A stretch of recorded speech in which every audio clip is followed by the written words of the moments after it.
Pemirsa, wacana Menteri Pendidikan dan Kebudayaan RI yang berencana meniadakan ujian nasional disambut positif kalangan pendidikan. Ujian nasional bisa diganti dengan evaluasi lain dan penentuan kelulusan didelegasikan kepada Dewan Guru. Meski baru sebatas wacana, peniadaan UN ini disambut positif Ketua YPLP Kota PGRI Denpasar, Nengah Madiat Nyane.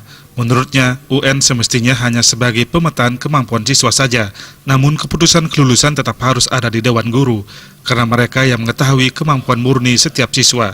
Selama ini UN telah menyebabkan siswa stres dan malahan menurunkan kemampuan mereka. Tanpa UN bukan berarti siswa belajar dengan santai, justru siswa akan lebih bersemangat dan percaya diri, karena tidak tertekan dan kejujuran siswa akan muncul dengan sendirinya.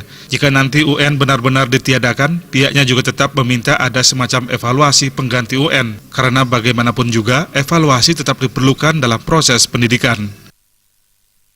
Sekarang sebagai bahan hanya pemetaan saja, kami di sekolah tidak mengurangi. Apakah itu semangat untuk mengajar, semangat anak-anak untuk mengikuti UN, itu malah tidak ada itu.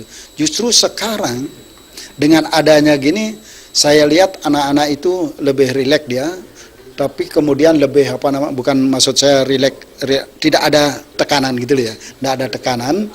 Kemudian dengan tidak ada tekanan, saya kira hasilnya akan lebih bagus lagi. Kejujurannya luar biasa itu anak-anak, dia kerja sendiri, tidak ada pengaruh-pengaruh dari luar, hasilnya juga bagus itu.